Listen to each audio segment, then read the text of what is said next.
La fête de la musique de Montpellier, c'est aussi sur francebleu.fr.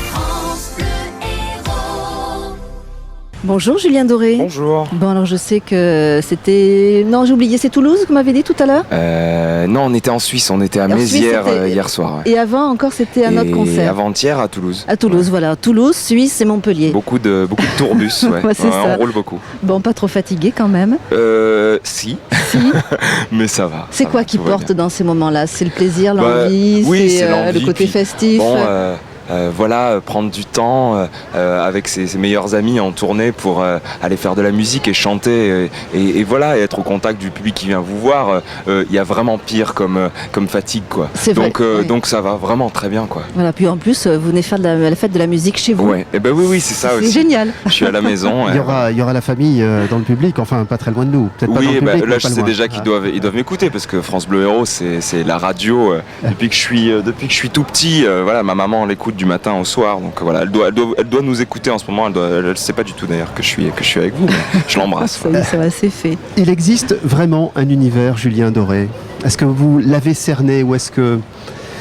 moi j'espère qu'il n'a pas cerné, qu'il a encore plein de choses à nous montrer. Surtout c'est un artiste à part quand même dans le pense concert. que non, c'est juste que quand on dévoile beaucoup de choses dans les chansons, quand on ose exprimer ses émotions, je pense que justement à partir du moment où on cerne pas son travail, où on n'essaie pas de l'analyser soi-même, où on n'essaie pas de se définir soi-même, c'est là qu'on a la possibilité d'avoir une vraie liberté et de tenter des choses en musique. Je parle de ça parce que c'est en général, c'est aussi dans l'art. Dans l'art, si on commence à se mettre des frontières parce qu'on se dit voilà où je suis, voilà qui je suis et je ne peux pas franchir telle ou telle chose, c'est là qu'on commence à faire des choses de plus en plus molles et inintéressantes. J'aime bien le côté mot. Alors c'est vrai que voilà, c'est aussi une histoire de passion. Je pense, comme vous l'avez dit tout à l'heure, il y a aussi le fait qu'il y a des copains avec vous. Oui, il y a ce Dig Up Elvis qui est toujours là. Oui, quoi. Là par exemple Baptiste qui est au clavier, avec qui j'ai composé pas mal de chansons du disque. C'était le batteur de Dig Up Elvis. Aujourd'hui on fait de la musique toujours ensemble, ça fait 12 ans. Donc oui, c'est la continuité de ces choses-là et puis le fait d'avoir une vraie famille musicale autour de moi avec qui je travaille et avec qui on continue d'essayer de vivre cette chance qu'est de se lever le matin et de faire de la musique. Quand vous arrivez, je vous en prie Pascal. Quand vous arrivez à Montpellier, Julien, ou Lunel, ou proche de Montpellier, le premier réflexe c'est quoi? C'est la bouffée d'air, c'est quand même bon de rentrer chez soi. Oui, c'est ça. C'est très racine, étrange. Je pense que c'est très difficile à définir, mais au fond, moi j'ai vécu à Lunel très longtemps, j'ai vécu à Nîmes quelques années.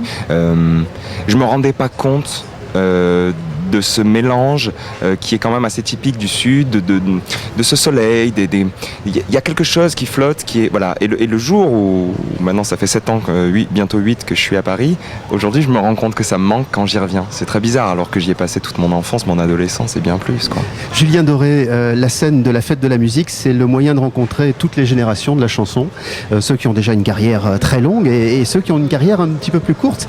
Et on disait ça avec Gérard Lenormand tout à l'heure. Il trouvait que la nouvelle vie d'une chanson, d'un tube, c'était de la réinterpréter. Je fais référence à cela parce que moi, Lolita, vous en avez fait vraiment un titre extraordinaire avec votre façon de l'interpréter. D'ailleurs, il y a eu un classement qui a été fait et vous étiez parmi les réinterprétations d'un tube qui étaient les meilleures. Pour vous, c'est quoi ça, cette façon de réinterpréter un titre ? C'est important, Non, moi c'était surtout ce qui m'était demandé de faire à la Nouvelle Star.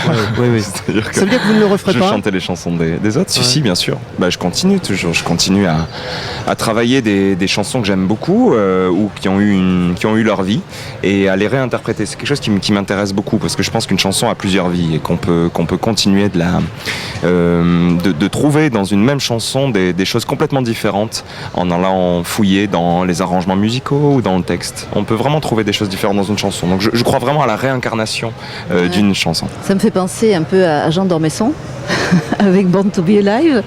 Oui, le groupe, notre groupe, oui, pardon. J'aurais dû dire Jean d'Ormesson. Ouais, The Jean d'Ormesson. Voilà, The Jean d'Ormesson, avec le fameux Born to Be Alive, voilà, des reprises. Oui. C'était déjà ça, l'envie d'aller donner une deuxième vie à une chanson. Oui, c'est marrant, ça a été. C'est vrai que ça a été un point de départ. Ça a été un point de départ. Et puis à côté, il y a toujours eu l'écriture de mes textes, de mes chansons. J'ai toujours continué d'écrire, mais voilà. En ce moment, d'ailleurs, là, on est en tournée beaucoup, mais je continue de réfléchir à l'idée peut-être un jour de faire un disque où il y aurait des reprises réinterprétées avec nos arrangements à nous.